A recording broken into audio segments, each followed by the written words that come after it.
जनाब, कैसे हैं आप सबको ईद बहुत बहुत मुबारक और आपको भी ईद बहुत मुबारक। थैंक यू, खैर मुबारक। तो जनाब, जो लोग देख रहे हैं उन सबको ईद मुबारक। मैं हूं महक असलम, ये है सैयद फैसल करीम।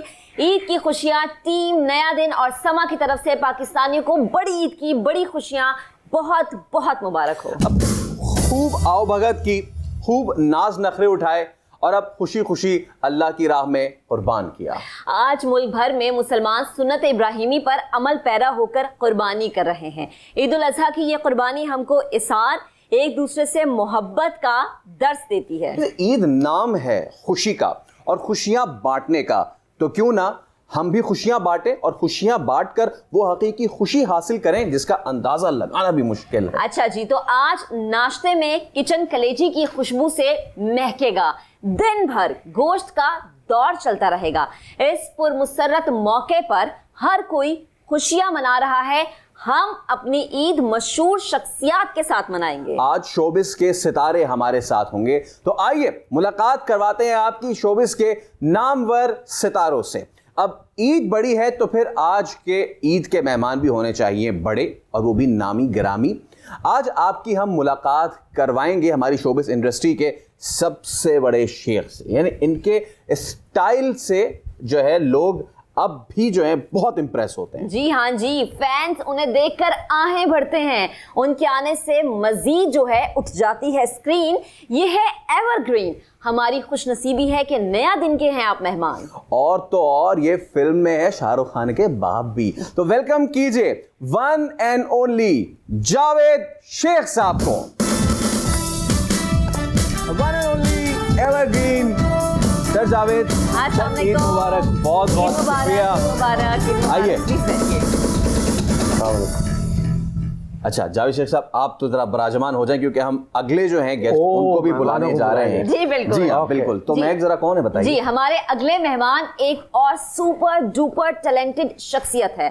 फिल्म की छा गए, ड्रामा किया, दिलों को भा गए, और कॉमेडी की लोग मुस्कुरा गए हैं। होस्टिंग की मॉर्निंग शो में रेटिंग के मीटर्स हिला गए। रमजान ट्रांसमिशन की तो लोग उनकी बातों से राह रास्त पर आ गए।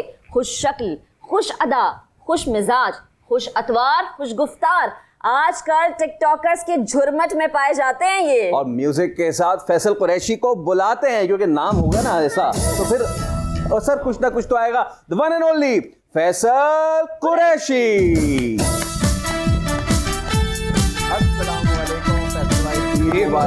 थैंक यू फॉर आइए।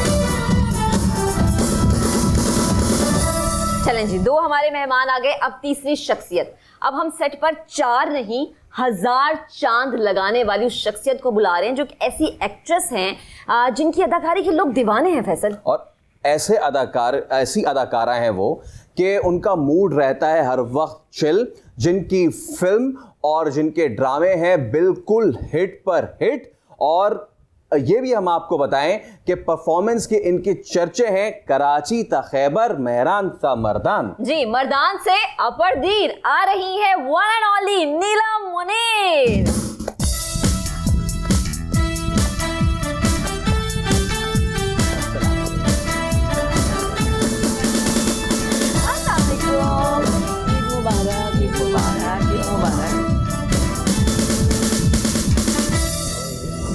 ईद मुबारक। मेरी और ट्रेनिंग हो गई, मैचिंग हो गई। मैंने आपके असिस्टेंट को ये कहा, मुझे भी मैसेज करके बता। इसलिए तुम उधर मत बैठो, इधर बैठो। लाल है सारा शो लाल है। जी शेख साहब। इसे हम कहते हैं इंडस्ट्री के सबसे बड़े शेख। जी आइए, तो हम बाकायदा अपना शो का आगाज करते हैं। तो सब लोग बैठ जाइए प्लीज। आप सबको बहुत बहुत ईद मुबारक हो। सबसे पहले तो फैसल भाई, शेख साहब, नीलम, बहुत शुक्रिया शेर आवरी का। जी हमारी तरफ से भी ईद मुबारक। आपको और समा की पूरी टीम को ईद मुबारक। चलें जी, सूखी देखिए छोटी ईद पे नहीं आए थे। क्या हो गया ये यार, आप मेरी साइड से खेलनी है, उनकी साइड से खेलनी है। छोटी ईद पे मेरी साइड पे है ना, लेफ्ट साइड वो राइट साइड। नहीं वैसे मिलती है, बड़ी ईद पे ईदी मिलती है, छोटे वाली ईदी। यस, आज फिर हम ईदी दे देंगे आपसे। यस वाह भाई, देंगे। इस बात पे म्यूजिक हो जाए। वाह है बड़ी ईद पे कौन ईदी देता है? गोश्त देते हैं, बोटियां लेके आया हूँ। अच्छा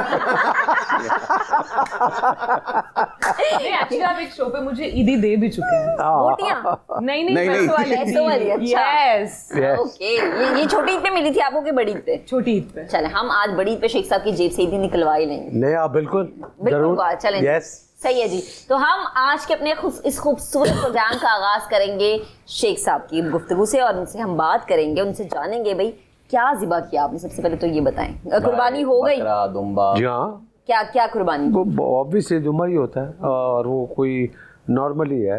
मैंने आज तक कभी ना इत्तेफाक है मगर कभी इंशाल्लाह गाय करूँगा या ऊँट करूँगा, उसके लिए भी एक एहतमाम होगा जी।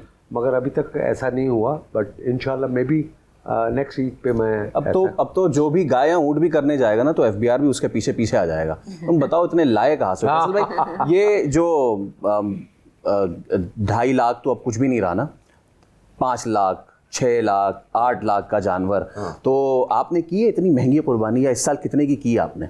अच्छा देखिए, 2-3 चीज़ें होती हैं। मैं पहले घर पे करता था, लेकिन जब मैं करता था तो मैं जिस चैनल के साथ था उनका फार्म हाउस था, तो हम वहीं पे बच्चा लेके पाल पोस के उसको बड़ा करके तो उसकी कुर्बानी करते थे। फिर पिछले 3 साल से व्हाट आई एम डूइंग, मैं ज़फ़र के साथ कुर्बानी कर रहा हूँ।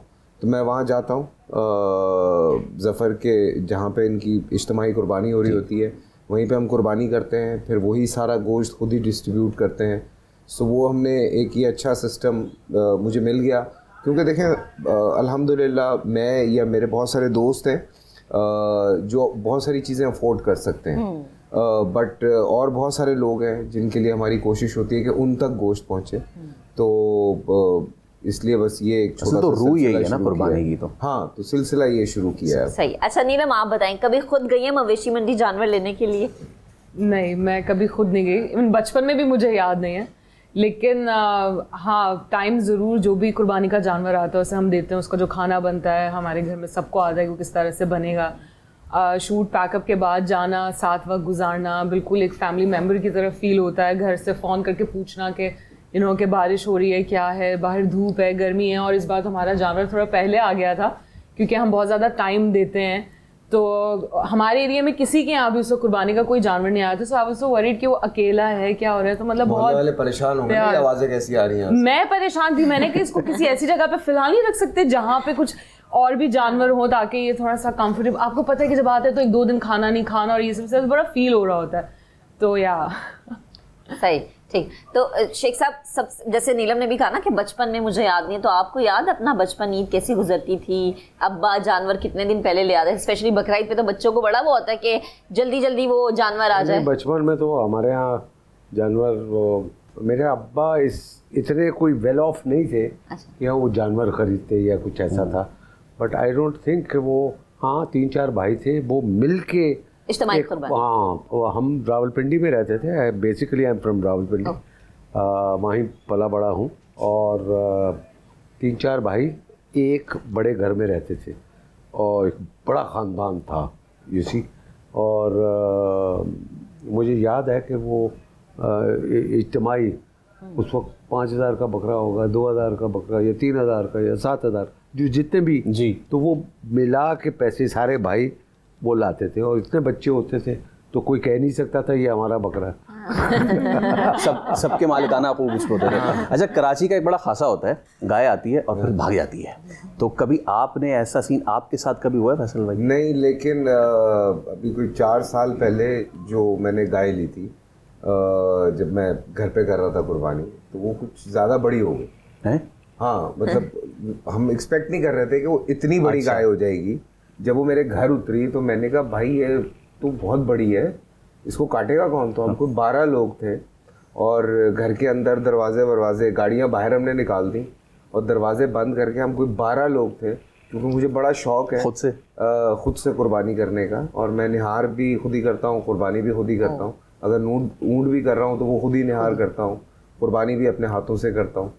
तो मैं कुरैशी हूँ शेख साहब, मुझे पता है। लेकिन वो ये मैंने भी बचपने से देखा है ये सिलसिला, क्योंकि हमारे भी यहाँ यही सिलसिला था कि ये सारे भाई जो हैं, मेरे अब्बा और उनके सारे भाई जो हैं, ये सारे मिलके खुद ही घर पे ज़बा करने से ज़बा करने लेके से बोटी लेके बोटी सारा करने कुछ, से हाँ। लेके हिस्सा लगाने तक। हिस्सा लगाने तक। तो वो हमने खुद ही देखा है, तो वो मैं कसाई बुला लेता हूँ, लेकिन ये है कि उसके साथ फिर बैठ के खुद सारा कुछ करता हूँ। तो भागी नहीं भागी? नहीं भागी भाई, नहीं भागने दिया। लेकिन हम 12 लोगों ने जैसे उसको काबू किया है, हाँ। वो बाखुदा हम जानते हैं। हाँ, जाहिर है, मुश्किल है ना। बहुत मुश्किल था उसको पकड़ना, बहुत मुश्किल था, उसको गिराना बहुत मुश्किल था। मतलब मुझसे भी वो कोई 1 फुट ऊपर थी। अच्छा। हाँ। तो नीलम फौरन हैरान होगी। हाँ मतलब वो दुकान अचानक से बड़ी हो गई। मैं और शेख साहब हम लोग दूसरे को हाँ, मतलब जब मैंने ली थी तब छोटी सी थी। मतलब हमने बच्चा लिया था, वो हमें नहीं पता चला मुझे कि वो कितने अरसे में वो आपने उसको? 2 साल लगे थे। उससे पहले मैंने एक और की थी, और उसके बाद फिर उसको जब मैं लेकर जब आई वो, तो वो और बड़ी हो गई थी। तो इसका मतलब आपने उसकी परवरिश अच्छी की।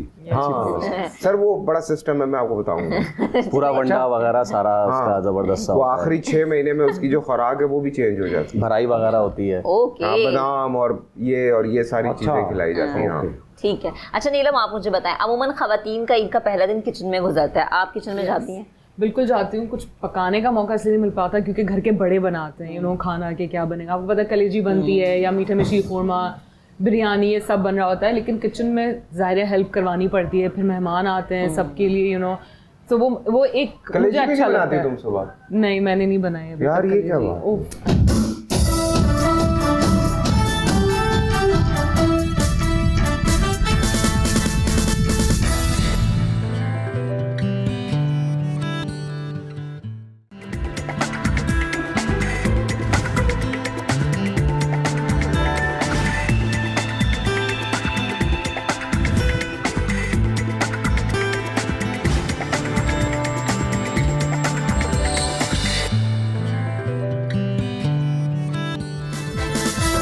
Welcome back once again. बड़ी ईद की बड़ी खुशियां बहुत बहुत मुबारक हो। हमारा इस वक्त खूबसूरत सा सेट और खूबसूरत से हमारे मेहमान। इसके अलावा अगर हम किचन की बात करें तो बड़ी ही प्यारी शख्सियत शेफ बशीर आज हमें फिर से ज्वाइन कर चुके हैं। बड़े मज़े मज़े के खाने बनाते हैं, लेकिन आज वो खाना तो बनाएंगे मगर नीलम उनकी आज हेल्प करेंगे। उन कलेजी का बनाने का तरीका शेफ बशीर नहीं, नीलम बताएंगी। तो ये सारा बार आपने उन पर डाल दिया है, आप भी तो जाएंगे ना। क्योंकि फैसल को और देखने वालों को शेख साहब बड़े अच्छे तरीके से पता है कि मुझे कुछ नहीं बनाना आता। नीलम कुछ ऐड मैंने करेंगे। अगर रेसिपी का तरीका बताना तो मैं अपने YouTube पे ना बना दूं, पूरी कलेजी बना दूं हैं, और फिर मैं उससे पैसे खुद ही जो कमाऊं अपने पास रखूं। तो आज आप मैं बात करने के आज लिए आप आई हूं। यहाँ से आगाज कर लें। मैं इनफैक्ट आपसे सीखना चाहूंगी क्योंकि मुझे खुद भी बहुत शौक है कि जो लोग स्पेशल खाने बनाते हैं ना और किसी चीज में एक्सपर्ट होते हैं तो किस तरह खाना बनाते हैं, उनकी क्या रेसिपी है। इनमें चपली कबाब भी खाने का और बनाने का बहुत शौक है, तो ये मेरे लिए बहुत अच्छा चांस है। Thank you. क्या बना क्या रहे? जनाब आज कलेजी बना रहे हो, कीमा भी स्पेशल वो कलेजी है। कलेजी और कीमा। मेथी वाली या सादी? कुर्बानी में तो कलेजी राजी मेथी वाली या सादी? मेथी भी है, शादी वाली है, मेथी वाली बना लेंगे। मेथी वाले बना देंगे, कोई इशू नहीं। तो इन वाले आप भी बता दें। देसी और साथ मतलब क्या जो मेथी चले जी, तो ये आज मजेदार से खाने बनने वाले हैं। चले आज नीलम को यहाँ से सीखने का भी मौका मिल जाएगा। नीलम आपको बिल्कुल। तो आज दो चीजें हम बनाएंगे। शेख साहब मुझे बताएं, बचपन का कोई ऐसा वाकया है या जवानी का भी कोई ऐसा वाकया है ईद के हवाले से जो कि आज भी आप सोचते हो या याद आता हो तो फौरन से मुस्कुराहट चेहरे पे आती हो? नहीं, वो बचपन में मैं ऑब्वियसली जैसे मैंने आपको बताया कि मैं रावलपिंडी में मैं था। मेरी एसोसिएशन बहुत बुरी थी। बुरी का मतलब ये है कि नहीं, सही बता रहा हूँ, ये कमाल है कि ट्रांसफॉर्मेशन बंदे की होती है।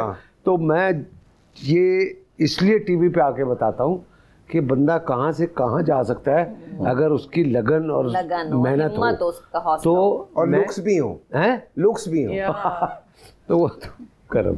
अच्छा, तो वो मैं वहाँ था और वो माहौल वहाँ का कोई इतना अच्छा नहीं था कि जो रावलपिंडी में जहाँ रहते थे वो लड़के जो थे ना वो गंदे मैले रहते थे, राजा जी टाइप। हाँ बिल्कुल। तो वो मैं I was one of them.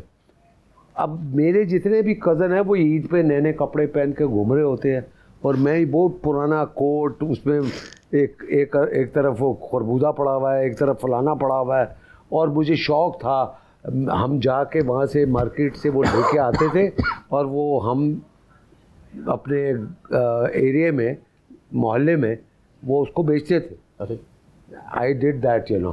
तो मेरा मतलब है कि ये वो और वो जो मेरे कज़न थे वो मुझसे बात नहीं करते थे। यार ये बहुत मैला गंदा है ये। मैं एक वाक़या सुनाता हूँ, ये कमाल का है। इसी तरह वो मैं रहता था, तो वो लड़के वड़के हम घूमते थे, टांगे पे बैठे, इधर चले गए उधर चले। अच्छा, उस ज़माने में ये मजमे बहुत लगते थे, कुछ बेचना हो तो वो मजमा लगता था। सही। तो वो ये नया नया सर्फ आया था, मतलब पाउडर आया था। तो पाउडर आया, उन्होंने बताया कि ये पाउडर ये फलाना है, ये ढिमकाना है, ये पाउडर ये करता है, ये करता है। फिर उसने कहा कि ये एक किस्म का आपको नहाने धोने में आपकी जितनी मैल है वो साफ़ कर देगा। अब उसने नज़र दौड़ाई तो उसमें से एक बच्चा नज़र आया कि यार इसके बाल तो बहुत गंदे हैं। वो मैं था। उसने मुझे पकड़ा, ए भाईजान इधर देखिए, एक बच्चा लेके आया, वो देखे इसके बाल कितने गंदे हैं और अभी आपके इसके बाल धो के दिखाऊंगा। एक साफ पानी का बर्तन पड़ा हुआ था, उसने उसमें डाला वो पाउडर वगैरह, मुझे पकड़ा, मेरा सर उधर डाला गया, वो सारा काला हो गया। हाँ, पाउडर को गंदे बाल थे या पाउडर से लाइक पाउडर सही था, मतलब नहीं पाउडर सही था, मैं मैला था। तो फिर कंपनी को पाउडर को धुलवाना पड़ा। तो बट बात ये है कि वो कहते हैं ना कि जब मैं कह रहा था कि जब मैं बचपन में ऐसा था तो मेरे कज़न जो थे ना वो दूर भागते थे आप। वैसे भागते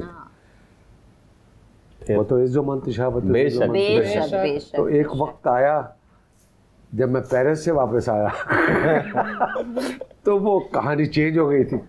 हाँ, यू सी, अब वो मेरे पीछे, खैर है मैं ऐसा नहीं हूँ कि मैं उनको लिफ्ट ना कराऊँ और ये ऐसा कुछ है नहीं, बट एक होता है ना बंदा ऐसे करके देखता है, वो अब मैं ऐसे हूँ और वो मुझे ऐसे करके देखते। सो ये अल्लाह का करम है कि कहाँ से आप चलते हैं और कहाँ पहुँच जाते। बेशक जी, बेशक। क्या ही, और ये कुछ यादें इस तरह की जो है ना हमारे जहनों में नक्श हो जाती हैं कि जो आगे चल के हमारे लिए बाइस फ़ख्र बन जाती हैं। खैर, हम देखते हैं कि हमारे जितने भी ये सुपरस्टार्स बैठे हैं, इनकी याददाश्त जो है वो कितनी अच्छी है, या फिर इनकी जो ब्लर्ड पिक्चर को देख के उसको पहचानने की जो एबिलिटी है ना वो कितनी ज़्यादा है। तो दोस्त अहबाब सारे हैं यहाँ पे, और हम बताते हैं। सबसे पहले हम आपको एक तस्वीर दिखाते हैं। फैसल भाई कहाँ देखेंगे? अच्छा जी, यहाँ आप देखेंगे, और ये 3, 2, 1 जादू हो नहीं रहा, हो गया। ये आप पहचान सकते हैं कि ये शख्सियत कौन है? ये अदनान सिद्दीकी है मेरे ख्याल से। अच्छा, क्या हम देख सकते हैं कि ये अदनान सिद्दीकी है? क्या बात है भाई, क्या बात है। शेख साहब, आपको याद है कुछ? पक्की याद है, सब पे ये अमेरिका की तस्वीर है। Okay, interesting. हम एक शो पे थे, इसी तरह का segment. You remember that? Yes. हम ये इन्हीं से पूछे। तो आप बताएं क्या हुआ था। चलो, वी कैन ट्राई। हाँ, और क्या। चलें जी, अगली पिक्चर जरा नीलम के लिए दिखाएं। चलें जी, नीलम बताओ।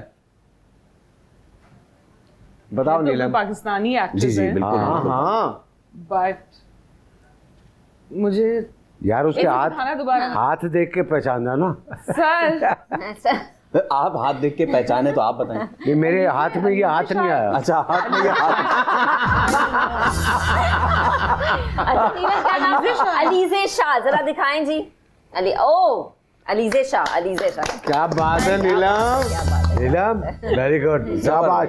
और अब जनाब अली जावेद शेख साहब के लिए तस्वीर पेश की जाए। देखते हैं कि जावेद साहब जो हैं वो कितना अच्छे। अरे यार ये तो बहुत मतलब कि यार ये जिसने दी है, ये जिसने दी है उस पर पेनल्टी लगाई जाए। ये इतनी आसान तस्वीर। शेख साहब, लेकिन फिर भी बहुत आसान है।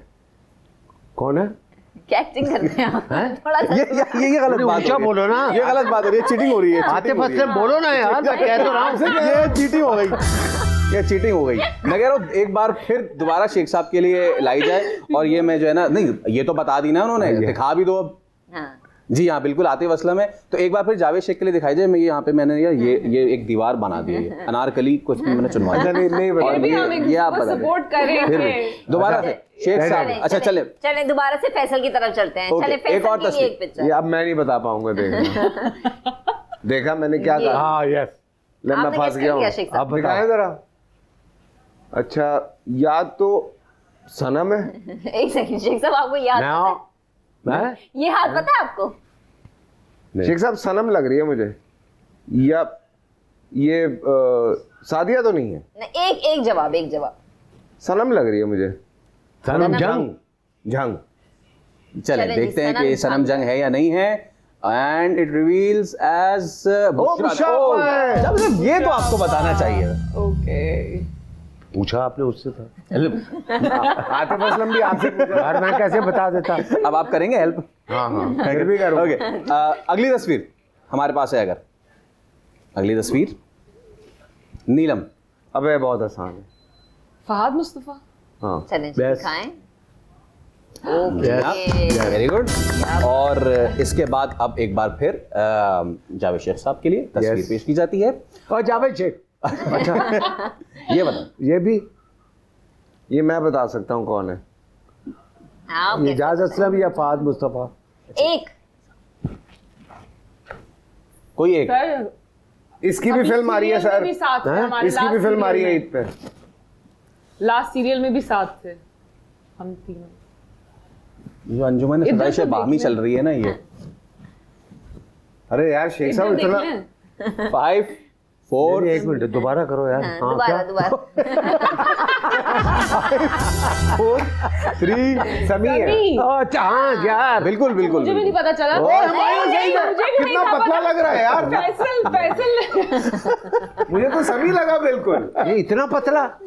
ये तस्वीर में लग रहा है सर। अच्छा। ये अभी लंदन के चक्रों में है ना, इसलिए अच्छा। पतला हो गया। जी, वो नहीं जा रहे ना। नहीं माशाल्लाह अच्छा लग रहा हाँ, है। हैं? माशाल्लाह। अच्छा, हमारे पास और पिक्चर्स हैं।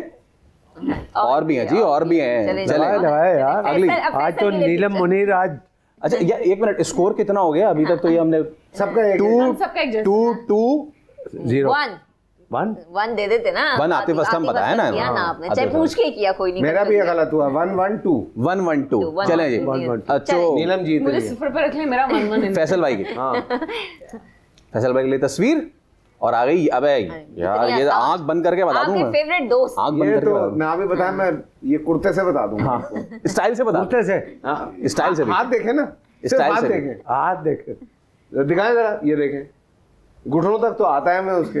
जी हाँ, तो ये इन्होंने नहीं भी बताया, फिर भी हम पहचान गए एजाज असलम का। बिल्कुल। तो फैसल भाई का स्कोर होता है 2। और अब अगले पायदान की तरफ चलते हैं। नीलम के लिए है अगली तस्वीर और वो आ रही है आपके सामने कुछ इस तरह से। उए, ये कौन है? जरा करीब जाके देखो नीलम। नहीं तस्वीर देखो कहाँ यार वो पहले नहीं होता था, वो जाली लगा के देखते थे। टर्की की है या कहाँ की है? मलमल का दुपट्टा भी लगा के हाँ देखते वही थे। वही। मुझे लगता है कि ये मैं भी शायद आते हैं। चलें जी, जरा दिखाते हैं। अरे अरे वाह, जबरदस्त। जबरदस्त। Good guess. नीलम जो है वो 3 पॉइंट्स के साथ क्या हो लीड रहा कर रही है, हैट्रिक कर रही सर है। ये क्या हो रहा है? अभी ये फौरन this is not price board ले fair. लो। अभी Neelam what is this? I don't know what is this happening. Okay चलो अभी प्राइस बोर्ड ले लो अभी। अगला नेक्स्ट जावेद शेख के लिए फॉर द स्कोर ऑफ 2। और अब बताइए। वैसे बताओ, सर की बारी में वाकई मुश्किल पिक्चर्स आ हाँ, रही हैं। ये मैं देखें, तो ये देखो तो ना, किस्मत का खेल है, क्या कर सकते हैं। मेरे प्रोग्राम में भी ऐसी लड़कियां आ रही है यार। मैं कैसे बताएं?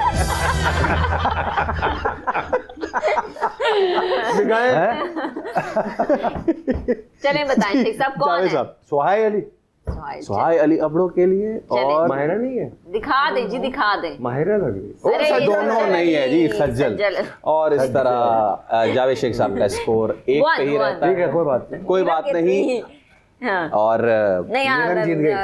मैं चाहती हूँ और भी तस्वीर है, तो जल्दी खत्म कर शेख दें। साहब के पॉइंट्स और बड़े। शेख साहब के लिए एक और पिक्चर दिखा दें। अच्छा हाँ। दिखाएं भाई, एक ऐसे और कर दें शेख भाई। साहब की और पिक्चर दिखा। विदाउट ब्लर दिखाते हैं। फिर मुश्किल तस्वीर। यार नहीं कर ये कौन? सर ये कौन है? दिखाना। इसने भी जेब में हाथ डाले में, वो भी पिछला वाला भी जेब में हाथ डाले। सर आजकल ये आ रहा है ना, सारे ये जेब देखिए। में हाथ हैं? एक ये सेकंड। देखिए। हाँ करीब जाके करीब जाके दिखाएं। दिखाओ भाई, दिखाओ यार, तस्वीर दिखा दो। तस्वीर दिखाओ। कौन है? छोटे से कद का है।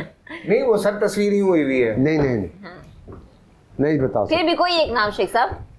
यार नाम दिखाएं जरा, दोबारा दिखाएं। चले एक हिंट हिंट Hint. हिंट बताएं। कुछ है ही नहीं। हिंट में भी कोई नहीं है। अच्छा, हिंट में आपके भी कोई बहुत नहीं करीबी है। हैं ये। हैं? आपके बहुत करीबी हैं। बहरोज मेरे भाई? करीबी। आपके करीबी। ये बहरोज नहीं है। बहरोज भाई नहीं है। नो नो नो आपका करीबी और कौन है? करीबी है सलीम शेख। भाई 2 बता दिए गए, सब तीसरा दिखा दें आप। सलीम शेख। मुबारक हो, मुबारक कह रहा हूँ, हो। तस्वीर ही बाल नहीं लेकिन है। सफेद नहीं है, बाल सफेद नहीं। ये तस्वीरें ये बनती है ना, निकाह माइया हो जाता है बंदा। 2 2 3 नेक्स्ट फैसल भाई के लिए। भाई नीलम। यार अब नीलम नीलम जीत हाँ जाएगी, चले नीलम, अब नीलम के लिए जीत तस्वीर। जाएगी और कलेजी नीलम खाएगी। देखें, अरे यार ये कौन है? शहरोज तो नहीं है? शहरियार मुनव्वर। अब इस वक्त गेम खत्म हो गया, सब एक दूसरे के आपस में हेल्प कर रहे हैं। नहीं, हम अपने आप को भी आजमा रहे हैं। हाँ, हम तो ऐसे मोमी तो नहीं है? कौन? मोमा राना भी मोमराना, पता नहीं मुझे शहरोज राना? मोमी में मिक्स लग रहा है। क्या कह रहे हो? मोमी और शहरोज में मिक्स लग रहा है। चले नहीं, कोई मोमी क्लीन शेव है कोई इमाद इरफानी तो नहीं है? है। और तीसरा भी नाम आ गया, इमाद इरफानी द मॉडल। चला खोले चले जी, दिखाएं। शहरोज। अभी पॉइंट देना है कि नहीं देना? नीलम को नजर लगे, नहीं देना ना, कैसे देना है उन्होंने? नहीं देना। आप ही गलत बोला है। मैं कह रहा हूँ शहरोज है। ठीक है जी, अब फैसल के लिए दिखा दें जी पिक्चर। लो कर लो बात। लो ये भी रेड। बताओ नीलम, तुम्हारी तरह का मेरी बारी जोड़ा है। पहना हुआ है उसने। उसने पहले मुंह अब तो नाराज बता दो। उधर किया हुआ है। ठहर दे। चले जी, फैसल भी करीब जाके हाँ देख। भाई, नहीं समझ आ रहा ना, लाइनें भी आ रही हैं। मुझे सनम ये देखना ही नहीं चाह रही, उधर देख रही है। निदा भाभी है मेरे ख्याल से। हाथ ऐसे रखा हुआ है। निदा भाभी तो नहीं है? हाँ? निदा हाथ ऐसे यासर। रखा। चलो जी, हाथ दिखा। ऐसे हाथ कौन रखता था? अच्छा, हाँ जी, चले, ऐसे दिखा। हाथ क्या निदा ऐसे रखती हैं या नहीं रखती? दिखा दे भाई, दिखा दिखा दे। दे। कौन है? सोनिया। सोनिया। सोनिया। ओके, ऐसे देख के नहीं पता चल रहा सोनिया। या चले जी। ये- हम इस गेम को बराबरी पे एंड करते हैं। हाँ, सब जीत गए। सब जीत गए। नहीं, नीलम जीती। हाँ, नो नीलम। नो नो, सब नीलम जीते हैं, जीती है। सब जीते हैं।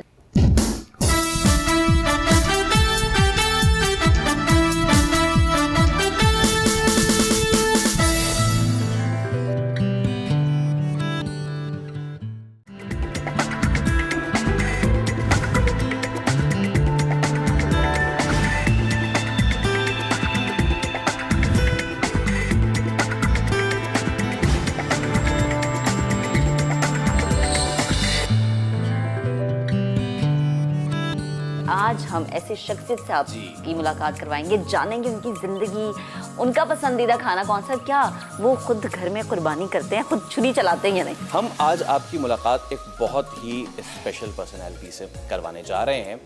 वो शख्सियत ऐसी हैं कि एक तो उनका घराना माशाल्लाह जिसको कहा जाए ना कि इतना बुलंद है, दूसरा ये कि उन्होंने अपने लिए इतना ज़्यादा नाम कमा लिया है और अब तो माशाल्लाह ये जिसको कहते हैं ना रगू में सराइयत हो जाती है जब मौसीकी, तो वो होते होते नस्ल दर नस्ल वालिद, फिर उनमें और फिर अब उनके बच्चों में भी नेक्स्ट आ गए। जनरेशन में भी। जी जनाब अली। तो विदाउट फर्दर अड्यू, आज ईद के दूसरे दिन हम आपकी मुलाकात करवाने जा रहे हैं the one and only Sahir Ali Bagga से। साहिर भाई, ईद मुबारक, अस्सलाम वालेकुम, कैसे हैं आप? खैरियत से हैं? थैंक यू फॉर कमिंग जी। अब प्लेजर ऑल आवर्स। और बिल्कुल साहिर भाई, ईद का दूसरा दिन है तो कैसी गुजरी है? कैसी गुजरी पहला दिन है? कैसा पहला दिन गुजरा और आज। दूसरे दिन का शुरू तो हमारी मॉर्निंग शो से हुआ आपका। ईद हमेशा जी अच्छी गुजरती है अल्हम्दुलिल्लाह। फैमिली के साथ होते हैं, टाइम मिलता है फैमिली के साथ रहने का। अक्सर होता है ऐसा कि हमें शोज़ वगैरह भी डेट्स आ जाती हैं, लेकिन हम कहते हैं कि यार ईद पे नहीं, प्लीज़ ईद पे माफ़ कर दें, फैमिली का टाइम है तो वो ज़रूरी है। तो ईद मैं समझता हूँ कि घर वालों के साथ है ईद है ही वो। वही जिसमें अपने मौजूद हो। तब मैं जितने मेरे टूर्स होते हैं बाहर के, मुझे तो वो हर दिन ईद लग रहा होता है जब मैं अम्मी अब्बू को मिलता हूँ या फैमिली को मिलता हूँ, तो घर आना कम होता है इस लिहाज से। तो इस दफ़ा तो बहुत अच्छा लगा। हमने घर भी शिफ्ट किया था नया, तो नए घर में फिर सारी फैमिली हमारी आई हुई ना, तो उसमें फिर हमने जो होते हैं बकरे वगैरह और वो सारी चीज़ें, तो वो शुक्र है अल्लाह का अच्छा गुजर गया। पहला दिन आज दूसरा है, तो आज आपके साथ इट्स आवर प्लेजर।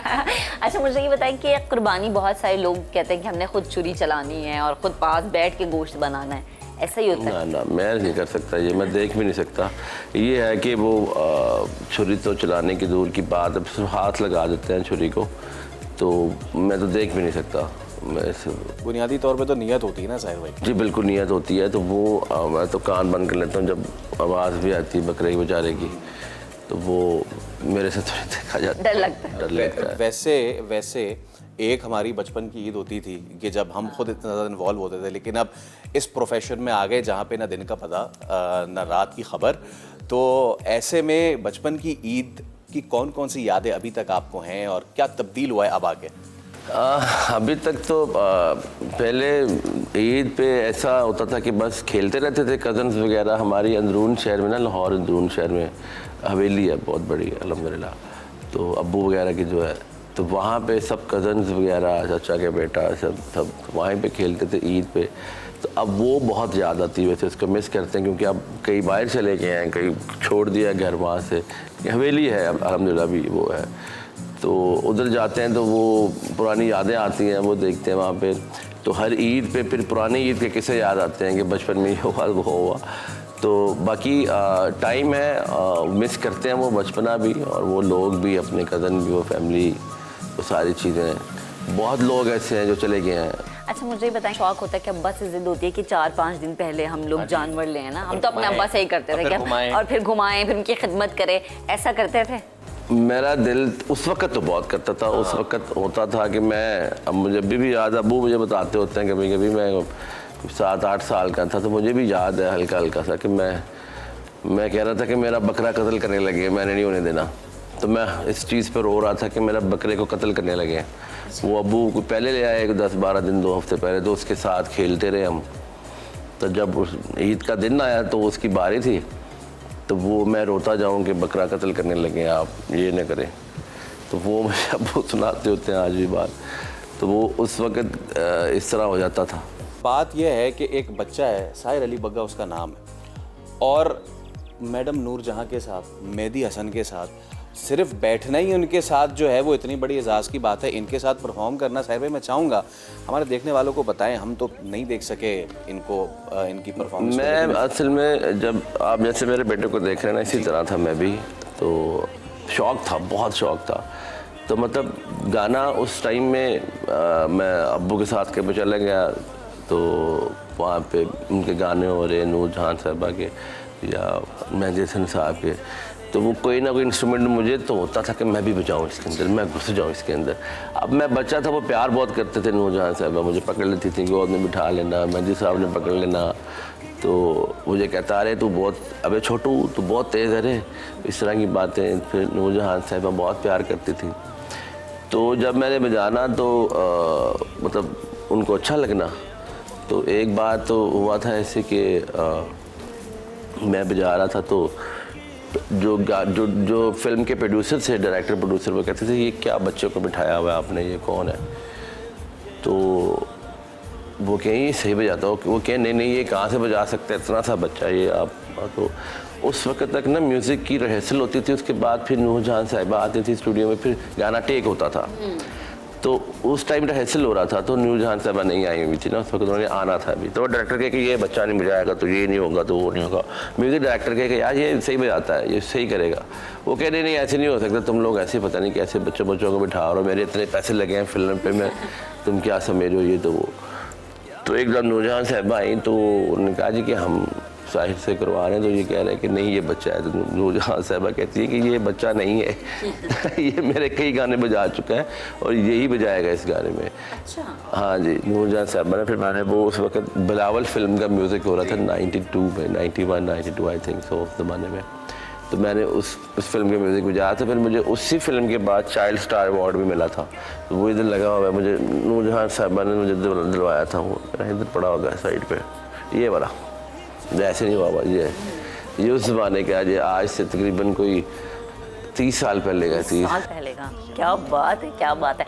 अच्छा मतलब माशाल्लाह आपका हर गाना जो आता है सुपर डुपर हिट जाता है, लेकिन आपकी नज़र में कौन सा ऐसा आपका गाना है जो कि टर्निंग पॉइंट साबित हुआ, जिसने आपको बिल्कुल बुलंद, शोहरत की बुलंदी? मेरी एक बहुत थी, अपना ख्वाहिश थी ज़िंदगी में कि मैं जैसे रेडियो पाकिस्तान चले जाएं या आप टीवी स्टेशन चले जाएं या कराची के या लाहौर के कहीं भी, तो एक उधर नेशनल आइकॉन में मेहदी हसन साहब की, नूरजहां साहिबा की तस्वीर लगी होती थी।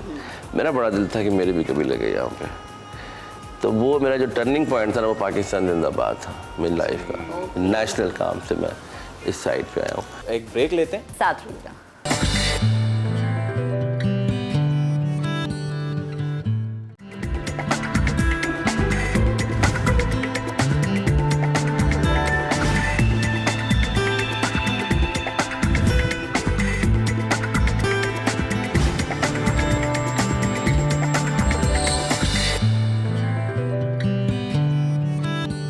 आज हम ऐसे शख्सियत से आपकी मुलाकात करवाएंगे, जानेंगे उनकी ज़िंदगी, उनका पसंदीदा खाना कौन सा, क्या वो खुद घर में कुर्बानी करते हैं, खुद छुरी चलाते हैं या नहीं। हम आज आपकी मुलाकात एक बहुत ही स्पेशल पर्सनैलिटी से करवाने जा रहे हैं।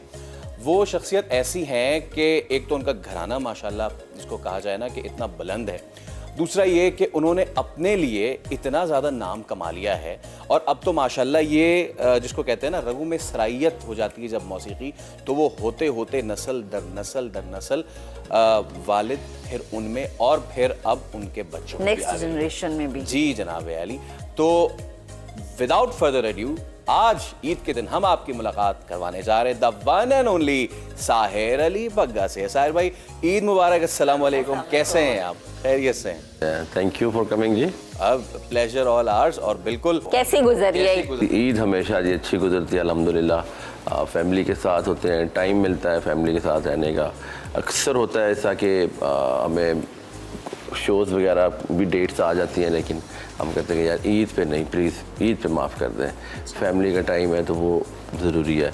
तो ईद मैं समझता हूँ कि घर वालों के साथ है ईद। ईद है ही वो है जिसमें अपने मौजूद हो। तब मैं जितने मेरे टूर्स होते हैं बाहर के, मुझे तो वो हर दिन ईद लग रहा होता है जब मैं अम्मी अब्बू को मिलता हूँ या फैमिली को मिलता हूँ, तो घर आना कम होता है इस लिहाज से। तो इस दफ़ा तो बहुत अच्छा लगा। हमने घर भी शिफ्ट किया था नया, तो नए घर में फिर सारी फैमिली हमारी आई हुई ना, तो उसमें फिर हमने जो होते हैं बकरे वगैरह और वो सारी चीज़ें। अच्छा मुझे ये बताएं कि कुर्बानी, बहुत सारे लोग कहते हैं कि हमने खुद छुरी चलानी है और खुद पास बैठ के गोश्त बनाना है, ऐसा ही होता है? ना मैं नहीं कर सकता, ये मैं देख भी नहीं सकता।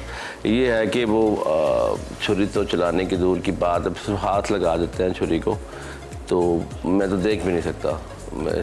बुनियादी तौर पे तो नियत होती है ना साहिर भाई? जी बिल्कुल नियत होती है। तो वो मैं तो कान बंद कर लेता हूँ जब आवाज़ भी आती है बकरे की बेचारे की, तो वो मेरे से थोड़ी देखा जाता है, डर लगता है। डर लगता है। वैसे एक हमारी बचपन की ईद होती थी कि जब हम खुद इतना ज़्यादा इन्वॉल्व होते थे, लेकिन अब इस प्रोफेशन में आ गए जहाँ पे ना दिन का पता ना रात की खबर। तो ऐसे में बचपन की ईद की कौन कौन सी यादें अभी तक आपको हैं और क्या तब्दील हुआ है अब आगे? अभी तक तो पहले ईद पे ऐसा होता था कि बस खेलते रहते थे कज़न्स वगैरह। हमारी अंदरून शहर में ना, लाहौर अंदरून शहर में हवेली है बहुत बड़ी अल्हम्दुलिल्लाह, तो अब्बू वगैरह की जो है, तो वहाँ पे सब कज़न्स वगैरह, चाचा के बेटा सब वहीं पे खेलते थे ईद पे। तो अब वो बहुत याद आती है, वैसे उसको मिस करते हैं क्योंकि अब कई बाहर चले गए हैं, कई छोड़ दिया घर वहाँ से। हवेली है अल्हम्दुलिल्लाह भी वो है, तो उधर जाते हैं तो वो पुरानी यादें आती हैं, वो देखते हैं वहाँ पे। तो हर ईद पे फिर पुरानी ईद के किस्से याद आते हैं कि बचपन में ये हुआ वो हुआ। तो बाकी टाइम है, मिस करते हैं वो बचपना भी और वो लोग भी, अपने कज़न भी, वो फैमिली, वो सारी चीज़ें। बहुत लोग ऐसे हैं जो चले गए हैं। अच्छा मुझे ये बताएं, शौक होता है कि अब्बा से जिद होती है कि 4-5 दिन पहले हम लोग जानवर लें ना, हम तो अपने अब्बा से ही करते थे क्या, और फिर घुमाएं, फिर उनकी खिदमत करें, ऐसा करते थे? मेरा दिल उस वक्त तो बहुत करता था। उस वक्त होता था कि मैं, अब मुझे अभी भी याद, अबू मुझे बताते होते हैं कभी कभी, मैं 7-8 साल का था तो मुझे भी याद है हल्का हल्का सा कि मैं कह रहा था कि मेरा बकरा कत्ल करने लगे, मैंने नहीं होने देना। तो मैं इस चीज़ पर रो रहा था कि मेरा बकरे को कत्ल करने लगे। वो अबू को पहले ले आए 10-12 दिन 2 हफ्ते पहले, तो उसके साथ खेलते रहे हम। तो जब उस ईद का दिन आया तो उसकी बारी थी, तो वो मैं रोता जाऊं कि बकरा कत्ल करने लगे, आप ये न करें। तो वो मुझे अबू सुनाते होते हैं आज भी बात। तो वो उस वक़्त इस तरह हो जाता था। बात यह है कि एक बच्चा है, साहिर अली बग्गा उसका नाम है, और मैडम नूरजहां के साथ, मेहदी हसन के साथ सिर्फ बैठना ही उनके साथ जो है वो इतनी बड़ी एजाज़ की बात है। इनके साथ परफॉर्म करना साहिर भाई, मैं चाहूँगा हमारे देखने वालों को बताएं, हम तो नहीं देख सके इनको, इनकी परफॉर्मेंस। मैं असल में जब आप जैसे मेरे बेटे को देख रहे हैं ना, इसी तरह था मैं भी। तो शौक़ था, बहुत शौक़ था। तो मतलब गाना उस टाइम में मैं अब्बू के साथ कहीं चला गया तो वहाँ पे उनके गाने हो रहे, नूरजहां साहबा के या मेहदी हसन साहब के, तो वो कोई ना कोई इंस्ट्रूमेंट मुझे तो होता था कि मैं भी बजाऊँ इसके अंदर, मैं घुस जाऊँ इसके अंदर। अब मैं बच्चा था, वो प्यार बहुत करते थे नूरजहां साहबा, मुझे पकड़ लेती थी, गोद में बिठा लेना, मेहदी साहब ने पकड़ लेना। तो मुझे कहता अरे तू बहुत, अबे छोटू तू बहुत तेज़ है रे, इस तरह की बातें। फिर नूरजहां साहबा बहुत प्यार करती थी। तो जब मैंने बजाना तो मतलब उनको अच्छा लगना। तो एक बार तो हुआ था ऐसे कि मैं बजा रहा था तो जो फिल्म के प्रोड्यूसर थे, डायरेक्टर प्रोड्यूसर, वो कहते थे ये क्या बच्चों को बिठाया हुआ है आपने, ये कौन है? तो वो कहें ये सही बजाता हो, वो कहें नहीं ये कहाँ से बजा सकता है, इतना सा बच्चा ये आप। तो उस वक्त तक ना म्यूज़िक की रिहर्सल होती थी, उसके बाद फिर नूर जहां साहिबा आती थी स्टूडियो में, फिर गाना टेक होता था। तो उस टाइम रिहर्सल हो रहा था तो नूर जहां साहिबा नहीं आई हुई थी ना, उस वक्त उन्होंने आना था अभी। तो डायरेक्टर कहे कि ये बच्चा नहीं बजाएगा तो ये नहीं होगा तो वो नहीं होगा। म्यूज़िक डायरेक्टर कहे कि यार ये सही बजाता है, ये सही करेगा। वो कह रहे नहीं ऐसे नहीं हो सकता, तुम लोग ऐसे पता नहीं कैसे बच्चों को बिठा रहे हो, मेरे इतने पैसे लगे हैं फिल्म पे, मैं तुम क्या समझ हो ये तो वो।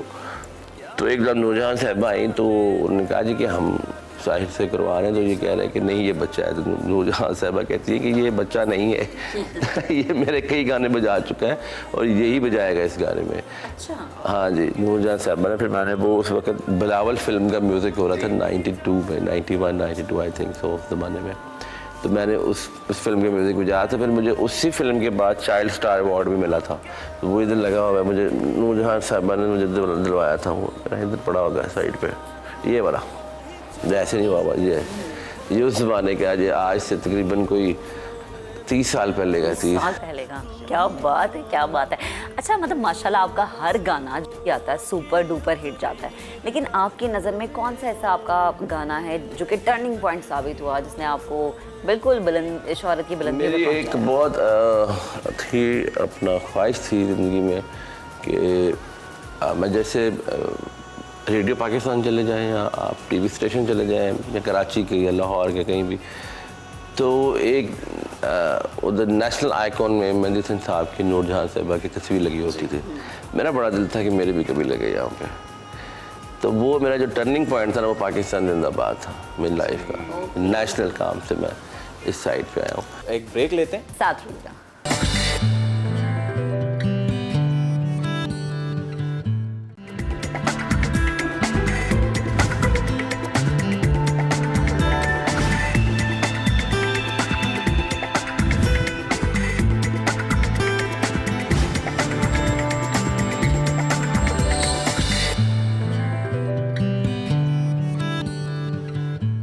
Welcome back to Eid special, नया दिन। और जैसा कि हम गुफ्तगू कर ही रहे थे, हमने आपसे कहा था ब्रेक पे जाने से पहले कि हमने एक लेजेंड से तो बात की, लेकिन अब हम जनाब अली लेजेंड्स की लाइन लगा पूरा सोफा भर के पूरा। तो साहिर अली बग्गा साहब तो हमारे साथ मौजूद थे ही, अब उनके वालिद अमजद हुसैन साहब हमारे साथ मौजूद है। अस्सलाम वालेकुम, बहुत शुक्रिया, ईद मुबारक। ईद मुबारक आपको भी। और दोनों जो साहबजादे हैं वो भी हमारे साथ मौजूद है, आज़ान और ज़हीरा भाई, आपको भी बहुत बहुत ईद मुबारक और बहुत शुक्रिया।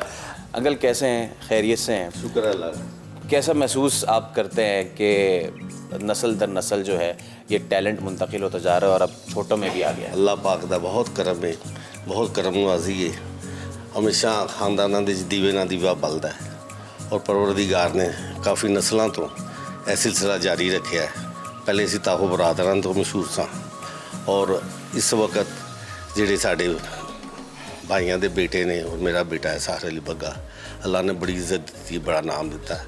माँ बाप तो सब बच्चों को दुआवां देंदा है, लेकिन करम नवाजी अल्लाह की तरफ तो होती है। मैं समझदा दुआवां तो असीं दित्तियां ही ने, लेकिन अल्लाह का खास करम होया है कि बेटे फरमाबरदार भी ने, अल्लाह ने लायक भी कर दी ने और बहुत माँ बाप की इज्जत करते हैं और फरमाबरदारी करते हैं। शुक्र है अल्लाह का। बेशक, और जाहिर सी बात है फरमाबरदारी होती है तो फिर फैसल, ये जन्नत होती है जो आप दुनिया में कमा लेते हैं ना, कि जब माँ बाप की खिदमत आप कर रहे हैं तो ये आपने दुनिया में जन्नत कमा ली, और क्या चाहिए आपको? ऐसा होंदा है, बेशक ऐसा है कि असी माँ बाप की खिदमत की, उसका अजर भी औलाद तो मिले है, लेकिन ऐसा भी होंदा है कि नसीबां दे विच नहीं भी होंदा। लेकिन अल्लाह पाक दा बहुत शुक्र है कि साडे नसीबां च खिदमत भी है, पोते पोतियाँ सारे खिदमत करते हैं और मुहब्बत करते हैं। पहले साहिर अली अपना इन्हों अपना जो आंदा सी दसिया थोड़ा बहुता वो गो करम नवाजी हुई। हुण मेरे पोते ने इन्हों वास्ते जिहड़ा सिलसिला जारी है, इंशाअल्लाह तुहाडीआं दुआवां दे नाल ये भी लायक होणगे अपने बाप की तरह और खानदान की तरह। तो इंशाअल्लाह ताला अपना ज़ाहिर है बहुत अच्छा ड्रम प्ले कर रहा है। जिस तरह साहिर अली ने बग्गे ने मेरे तो न्यूट्रिशन सीखी सी मुकम्मल तौर पर, ਇਸ ਤਰ੍ਹਾਂ ਉਹ ਵੀ ਪ੍ਰੈਕਟਿਸ ਕਰ ਰਿਹਾ ਨਿਊਟ੍ਰੀਸ਼ਨ ਦੀ इंशाल्लाह बहुत अनकरीब किताब के नाल ड्रम प्ले करेगा और इंस्ट्रूमेंट भी बजाएगा दूसरे और ट्यूना भी बनाएगा और अपना अजान है यदि पढ़ाई मुकम्मल हो रही है माशाल्लाह बहुत सही ने अगे ही बहुत नाम है उन्हें जिहड़े तराने गाए ने तो हूँ नहायत अपना कैसेट कंप्लीट होएगा अपने गाणियां दा अपनियां खुद ट्यूना बना रहा है। और जब हम आ रहे थे मैंने आपको बताया था कि एक शख्सियत थी जो कि क्या ड्रम बजा रही थी। हम ये समझे कि शायद साहिर भाई जो है वो खुद प्रैक्टिस कर रहे हैं, उनको गुस्सा आया आज किसी बात पे और वो आज ड्रम पे उतार रहे हैं, लेकिन जब हमें पता चला कि वो कौन बजा रहे हैं तो वो और कोई नहीं बल्कि जाहिर। कैसे हैं आप? अल्हम्दुलिल्लाह ठीक। जाहिर ये पहले तो अपनी एज तो बताएं यार। जी मैं अभी 13 का हूँ। आप 13 के, कौन सी क्लास में पढ़ रहे हैं आप? जी मैं 6th में हूँ। और ये जो आप प्रैक्टिस करते हैं ये रोज़ाना ऐसी ही प्रैक्टिस करते हैं, आज कोई ख़ास जोश आया हुआ था आपको? ये रोज़ाना तो अलग प्रैक्टिस होती है पर आज अलग करने से क्योंकि ईद भी आए। ओह वाओ, सो ईद का मौका है तो आपने सोचा कि कुछ अलग हो जाए। इसका ऐसे रहता है, ये ज़्यादातर ना म्यूज़िक रूम है ना नीचे सारा, स्कूल से भी आते हैं तो आते ही इसने यूनिफॉर्म में ड्रामे बैठ जाता है, पियानो में बैठ जाता है, गिटार पकड़ लेता है। तो अजान थोड़ा इसको समझाता भी रहता है क्योंकि अजान इस वक्त जो है ना वो क्रिएशन वाले जोन में है। ये लिखता भी है अपना, कंपोज भी करता है, इसका सोचने वाला काम ज़्यादा होता है और इसका दगड़ दगड़ वाला ज़्यादा होता है। तो वो उसको कहता है यार रुक जा थोड़ी देर, तो इनका आपस में कुछ चलता रहता है। वो होते हैं ना वाटर एंड फायर का मिक्सचर। हाँ ये वो सीन है। हाँ तो ये भी आ जाएगा इस जोन में एक दो, वो थॉट प्रोसेस वाले चीज़। हाँ क्योंकि वो भी ऐसे ही था पहले इस एज में। हाँ वो भी। हाँ तो अब थोड़ा सा ये ज़रूरी होता है हमारे में कि आप को ये एक तो होता है कि आपके हाथ बहुत अच्छे हैं, आप बजाते बहुत अच्छा है, आप बजाते क्या हैं ये सोचना जो है ना ये बहुत बड़ी ज़रूरी बात है। और ये बड़ी अच्छी बात है कि लर्निंग प्रोसेस इस एज में भी आपका चल रहा है। तो अजान जिस तरह से आपके अब्बा भी बता रहे हैं तो आप ज़रा बताएं कि ज़्यादा क्या करने का शौक़ है? मुझे हाँ स्टार्टिंग में मैंने गिटार से शुरू किया था। अच्छा। बैक इन 2017 मैंने गिटार से शुरू किया था बाबा के साथ, फिर मैं एज अ गिटारिस्ट काम करने लग गया था बाबा के साथ। इनके बैंड में भी मेरे जो ओएसटीज वगैरह जहाँ रिकॉर्डिंग्स हैं इसमें 2-3 इयर्स में मैं professionally guitar as a guitarist काम। वो बेवफाई तो वो गाना वो अब अलग सी बात है कि गाना कॉमेडी है लेकिन उसका नाम बेवफाई है। हाँ मॉडर्न गाना है तो मतलब ऐसे बेवफाई सुन के लगता है कि बड़ा सैड होगा, रोने धोने वाला, लेकिन वो नहीं है। तो वो है कॉमेडी गाना। तो वो सारा गाना अजान ने अरेंज किया हुआ है, गिटार कोड प्रोसेस उसका सारा। मौका तो नहीं है लेकिन इंसान की ज़िंदगी में वो मेमोरीज़ रह जाती हैं। जब एक बहुत दिलखराश वाक़या पेश आया हमारे मुल्क में, आपको बुलाया गया और आपको कहा गया कि जी इस पे आपने करना है ये, क्योंकि मौसीक़ारों का चाहे वो जंग का दौर हो, अमन का दौर हो, किरदार उनका बहुत इंपॉर्टेंट रहा है, स्ट्रॉन्ग। मैडम का तो आप देखें उन्होंने बॉर्डर पे खड़े होकर जो गाने गाए तो जोश और वलवला हमारे जवानों में था, वो दीदनी था। ऐसा ही वाक़या आपके साथ पेश आया, वो क्या था और फिर कौन से वाले ने फिर वो यादगार जो था नगमा, वो तराना जो था, वो ज़रा वो हमें स्टोरी तो बताएं। मेजर इमरान रज़ा जो है उन्होंने लिखा था, बड़ा दुश्मन बना फिरता है जो बच्चों से लड़ता है। तो ये मुझे लाइन बहुत अट्रैक्ट की थी, मैंने कहा ये बहुत अच्छी लाइन है, इस पर मैं कुछ कर सकता हूँ। फिर मैंने ये गाना बनाया, इसको मैंने कंपोज़ कर लिया, उन्होंने मुझे लिख के दिया, म्यूज़िक भी तैयार हो गया। फिर बहुत बहुत बड़े नाम हैं हमारे पाकिस्तान के सिंगर्स जो हैं, तो हमें जब आइस प्यार से आया कि भी आप सबसे इनसे बात करें कि वो गाएंगे। लोगों को पता था कि ये नेशनल सॉन्ग की तरह की चीज़ है, ऐसे होती है। तो उन्होंने अपने पैसे भी ले लिए और तैयार भी हो गए। तो जब गाना सुना तो कहते हैं हम नहीं गाएंगे। क्यों? आपको पता ही है कि वो जो हालात थे उस ज़माने में। तो मैंने फिर मुझे बात बहुत बुरी भी लगी है कि भी आप अगर आप किसी टाइम पे आप अपने कौम के साथ या अपने मुल्क के साथ नहीं खड़े हो सकते तो आपकी ज़िंदगी का भी कोई फ़ायदा नहीं है ना। आप क्या करने आ रहे हैं? आप किसी को पता है, एक सिंगर को मैं सिर्फ कह रहा हूँ मुझे डेट चाहिए तुम्हारी, वो उसको क्या पता मैं क्या करवाने लगा उससे। और जब वो सुनता था तो कहता था ये तो मैं ये हो जाएगा तो ये वो आ जाएगा, लेकिन मुझे पता था इससे होना क्या है। सबने जिसने सुनाया या जितना बड़ा उसका हुआ। और फिर वो किसके नसीब में आया? फिर वो मेरे दिमाग में आया कि मैं बच्चे से गवाता हूँ किसी। क्योंकि वो रिलेट कर रहा था और सारी चीज़ें। फिर इमरान ने कुछ लिरिक्स चेंज कर दिए, तो वो बच्चे की ही तरफ से हमने उसको बना दिया। फिर उसके बाद मैंने कुछ चर्च में हमारे जो यहाँ पे हैं क्रिश्चियंस में बड़े अच्छे बच्चे होते हैं, वो गाते हैं। फिर हमारे हाँ जी, तो वहाँ से मैंने बच्चे बुलाए। कुछ और म्यूज़िक फैमिली से रिलेट करते हैं जो मतलब जो घरानों के हैं, उनके बच्चे मैंने उनमें से बुलाए। लेकिन वो कुछ ना एक जो कंपोजिशन होती है, लिरिक्स होते हैं, उसमें एक मासूमियत अलग सी होती है। अलग से आप किसी खान साहब के बच्चों के एक ठुमरी सुनाओ, वो बहुत अच्छी सुनाएगा। आप उसे कि रफ़ी का गाना सुनाओ, वो नहीं गाया जाएगा उससे। तो ये समझ रहे ना आप। तो वो इसी तरह मैं जब कर रहा था तो ये मेरे पास ही बैठा हुआ था, छोटा सा था बिल्कुल ये। तो मैं कर रहा था तो वो बच्चों को याद करा रहा था, उसको ट्राई कर रहा था, उसको ट्राई कर रहा था, तो वो हो नहीं रहा था, मुझे बैठ नहीं रहा था। मैं किसी बच्चे को मैंने कहा कि ये उसने कर लिया, माइक पे गया है तो वो डर गया। तो इसी तरह फिर मैं ट्राई कर रहा था तो ये हंसी आ रहा था पास बैठ के बच्चों पे, क्योंकि ये भी बच्चा ही था। तो मैं ऐसे क्या कर रहा है यार, तू क्यों से जाके ऊपर बैठ। तो कहता है मैं ट्राई करूँ, मैं कहता याद हुआ है। कहता हाँ, मैंने बिल्कुल नहीं करवाया था इससे ना कुछ। तो ये माइक पे गया है तो इसने 1 टेक, और इसकी आवाज़ में मासूमियत भी आ रही थी, तो इसने गाया तो वो फिट बैठ गई इसकी आवाज़ के ऊपर, और इसने 1 टेक गा दिया।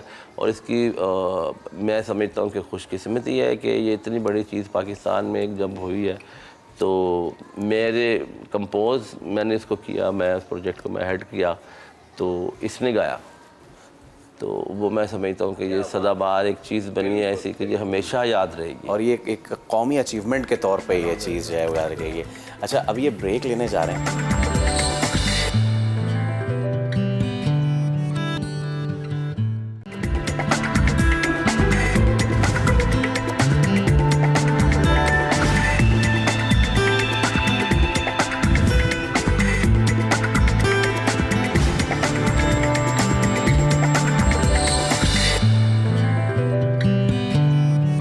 जी जनाब, ईद का मौका है, ईद का है दिन, खुशियां बांटने का ये त्यौहार है, मुस्कुराहटें बिखेरने का ये त्यौहार है, खुशियां समेटने का ये त्यौहार है। तो क्यों ना महक, आज हम एक ऐसी पर्सनैलिटी से मिलें कि जिन्होंने बड़े पर्दे से हमें बहुत खुशियां दी हैं। और बड़ी ईद है तो बड़ी ईद के मौके पर हमने सोचा कि बड़े बड़े स्टार्स जो है ना उनसे हम आपको मिलवाएंगे। तो आज जो सितारे हमारे साथ मौजूद हैं, इनके बारे में जितना भी कहें कम है। इनके मुझे लगता है फैसल के लफ्ज़ बहुत कम पड़ जाएंगे इनकी तारीफ़ों के लिए। अरे बिल्कुल, यानी कि इनकी मूवीज़ और उन मूवीज़ के गाने क्या ही कमाल हैं। मुझे आज भी जो सबसे फेवरेट होता है ना, वो जो एक बचपन से लड़कपन तक आने का, जानू सुन जरा पलके तो उठा। अच्छा, आपने इनकी कौन सी मूवी सिनेमा में जाके देखी है? निकाह देखी है मैंने चूड़ी। ठीक है। और जिस वक्त ये गाना आया था ना बाबर अली वाला, वो उस वक्त के जो टीन्स या टीन से ऊपर जो जा रहे थे ना, उनके लिए एक रोमांटिक एंथम बन गया था। अम्मा अब्बा से चोरी सुनते थे। हाँ याद है, जी, याद है। ठीक तो है। बस इंट्रोड्यूस करा देते हैं, ज़्यादा इंतजाम none other than Syed Noor साहब हमारे साथ मौजूद हैं। अस्सलाम वालेकुम, ईद मुबारक। जी खैर मुबारक। और आपके तवस्सुत से मैं चाहूँगा कि जो देख रहे हैं हमारा प्रोग्राम, उन सबको ईद मुबारक। कैसे हैं आप? खैरियत से हैं? अच्छा नहीं लग रहा? बहुत अच्छे लग रहे हैं आप। लेकिन वो कहते हैं ना कि जैसे इंसान के चेहरे पे खुशी है, उसका बातिन भी वैसे ही जो खूबसूरत है। और तो सही साहब, ईद कैसी गुजरी? पहले कैसी गुजरती थी, अब कैसी गुजरती है? देखिए, जैसे जैसे उम्र बढ़ती जाती है, ईद की जो चाम है वो कम होता जाता है बुज़ुर्गों के लिए। तो मैं तो अब देखने की हद तक हूँ। ईद देख ली और सेलिब्रेट करना बच्चों का काम है। मुझे याद है जब ये ईद उल ज़ुहा आती थी तो बकरा वालिद साहब ने अगर लिया है तो 2-2 दिन उसको सजा के, उसको गुब्बारे बांध के, कपड़े बांध के, मेहंदी लगा के उन बकरे को, हाँ, मुझे एक एक्साइटमेंट उसके साथ होती थी। सारी रात नींद नहीं आती थी कि सुबह उठ के बकरे से बातें करनी है, उसको लेके जाना। फिर आप उसको लेके अपनी गली मोहल्ले में ले गए, फिर दरबार पे ले गए कि इसने कुर्बान होना है, इसने ज़िबा होना है और हमारे लिए कुर्बानी देनी है। ये एक एसोसिएशन उस बकरे के साथ पैदा की जाती थी। और फिर जब उसको ज़िबा किया जाता था तो रोना धोना इतना मचता था। आप रोते थे? और इतना, मैं तो वैसे ही रो पड़ता हूँ। वो और आपकी एक प्यारी चीज़ जा रही है और वो उसके लिए। तो अब्बा से शिकवा करते थे कि भाई अभी प्लीज अब्बा इसे ज़िबा नहीं इस साल ना करें। काटें। हाँ, इस साल ना काटें। नहीं शोर मचाया कि आगे आगे पकड़ लिया बकरे को, मतलब ये हम करते थे, यह हर साल होता था। तो बल्कि ये कहा जाता था इस साल मैं नहीं ज़िबा होने दूंगा, मुझे पकड़ के ले जाते। तो ये जब तक ये चीज़ें नहीं होती आपके अंदर एक जज्बा इंट्रोड्यूस नहीं होता कुर्बानी का। अब ये तो नहीं है कि आप यहाँ से ऑर्डर कर दें मीट शॉप पे कि जी आप ये हमारा बकरा है ये कर दीजिए, और पीसीस बना के पैकेट बना के आपको पहुँचा देता है। ये कुर्बानी तो ना हुई ना। और बड़ा हमारा तो दीन हमें ये कहता है कि बड़ा सवाब है कि आप अगर कुर्बानी के जानवर को कुछ दिन पहले लेकर आएँ, उसकी खिदमत करें। नहीं, उसको पालें, कुछ दिन पहले भी नहीं, उसको बचपन से पालें। वो आपकी आवाज़ पे भागा आए और फिर एक दिन जब वो कुर्बानी आप उसकी दे दें तो नेक्स्ट डे बैठ के जब आप आवाज़ दें तो कोई ना आए। वो जो फीलिंग्स है ना वो कुर्बानी वो। तो सर ऐसा होता है ना कि बच्चे अब्बा से या अम्मा से जिद करते हैं कि ईद पे भाई हमने 1 महीना पहले या 1 हफ्ता पहले बकरा लेकर आना, ये कुर्बानी का जानवर। आप भी ऐसे जिद करते थे या छोटे से ही पालना शुरू कर देते थे?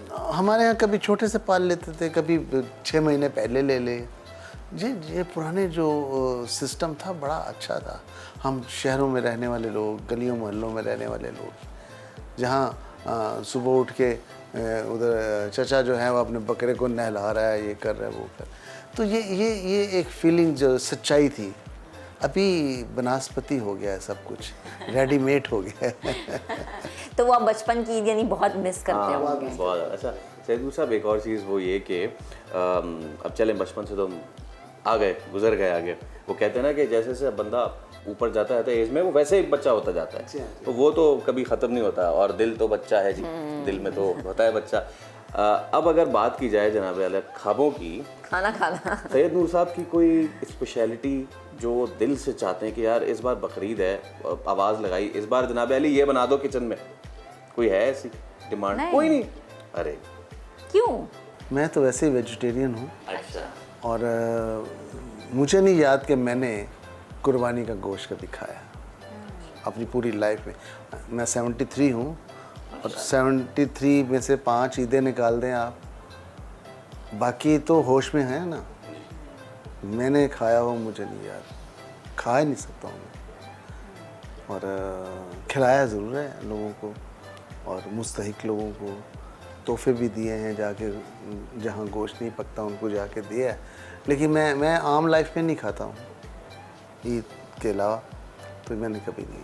सर तो सर जैसे आपने कहा ना कि आप लोगों में तकसीम करते हैं, तो आपके घर में ईद के दिन का आगाज़ किस तरह से होता है, स्पेशली बड़ी ईद? क्योंकि छोटी ईद पे सवैयाँ वगैरह ऑलरेडी बन जाती हैं, बड़ी ईद पे क्या? बड़ी देखें आगाज़ तो वही है हर मुसलमान का कि वो नमाज के लिए जाए और वहाँ दुआ मांगे कि मैं जो कुर्बानी देने जा रहा हूँ उसको कबूल कीजिएगा।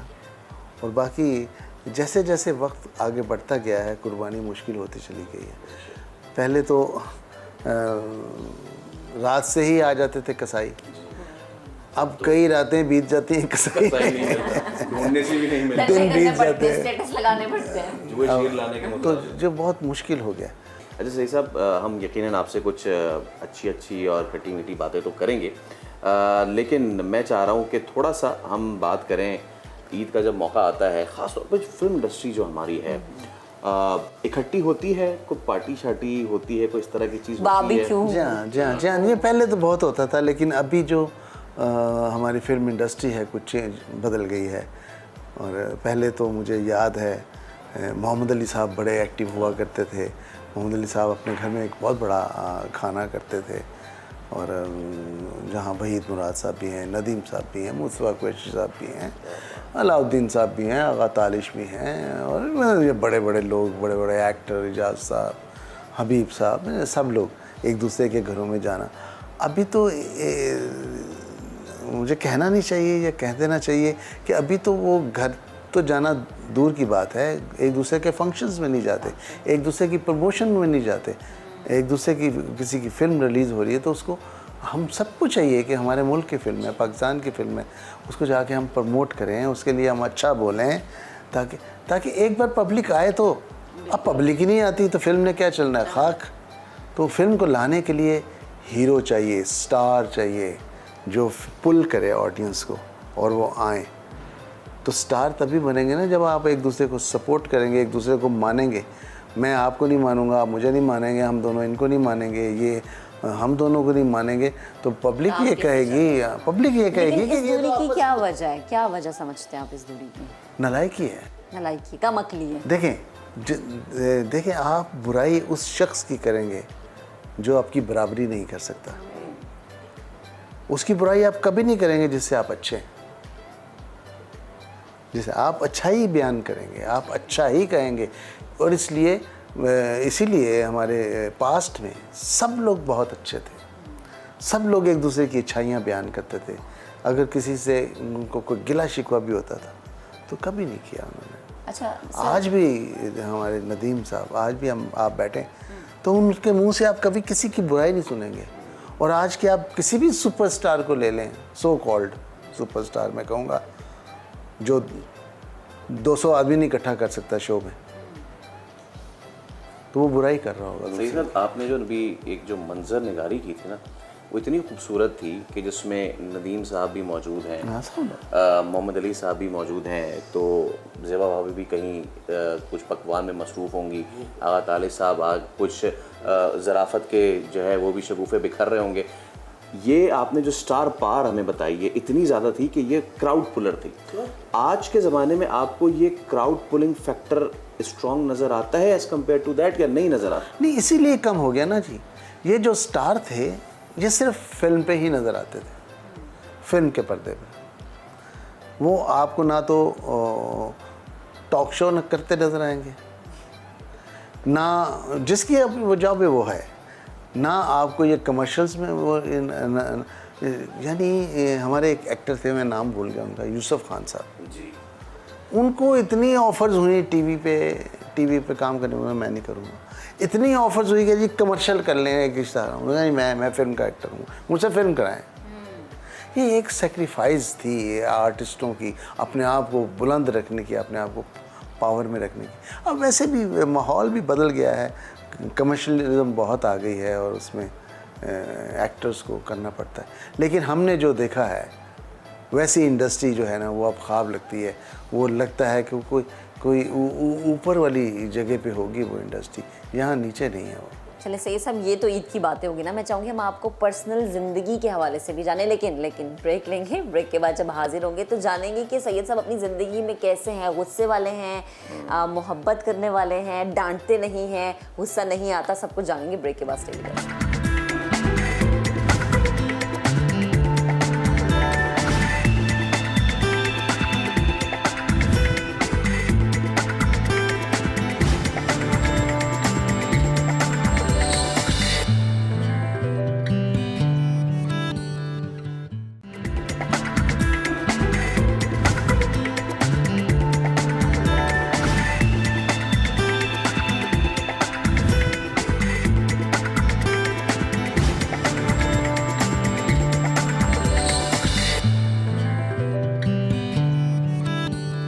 वेलकम बैक जी।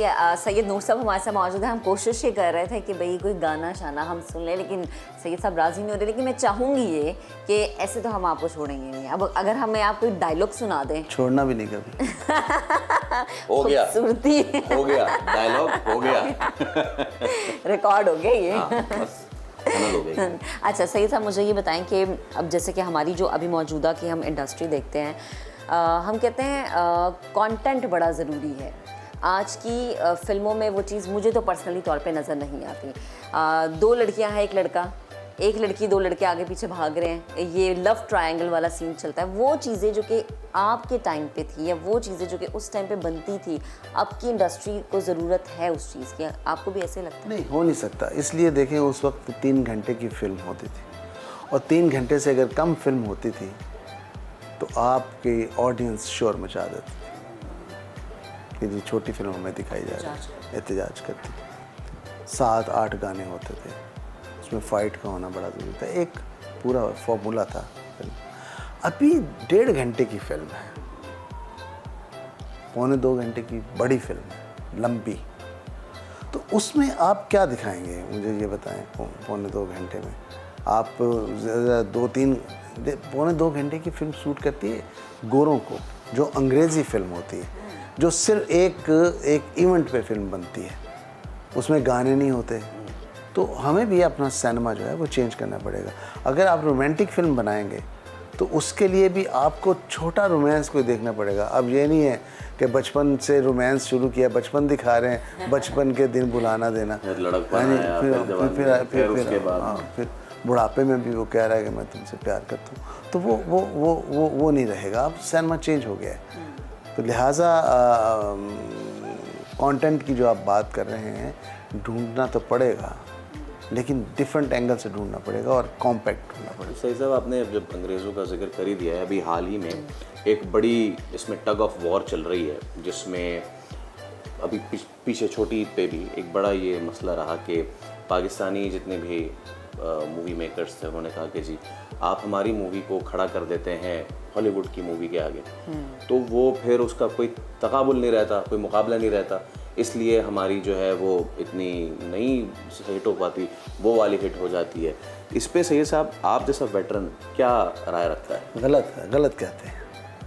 देखिए, हॉलीवुड की फिल्म या किसी भी कोई भी विदेशी फिल्म आपकी अपनी फिल्म का मुकाबला नहीं कर सकती, क्योंकि अपनी फिल्म जो है उसमें आपको अपनापन नज़र आता है। अब बात आ जाती है बिजनेस के ऊपर। अब मल्टीप्लेक्सेस जो बने हैं, इसने फिल्म की असली ऑडियंस को दूर कर दिया है, मासिस को। 1000 रुपये की, 800 रुपये की टिकट है, एक फैमिली 8 बंदे आते हैं, 10-12 हज़ार रुपये की टिकट्स, और खाना पीना 16,000 रुपये की उसकी तनख्वाह है। वो कैसे देखेगा? वो नहीं आएगा, वो ख़त्म हो गया। मेरी फिल्म चूड़ियाँ, 35 रुपये की टिकट, 40 करोड़ का बिजनेस, 40 करोड़ से ज़्यादा ऑन रिकॉर्ड, 40 करोड़। अभी तक 40 करोड़ कौन करेगी? मुझे ये बताइए। वो क्यों किया?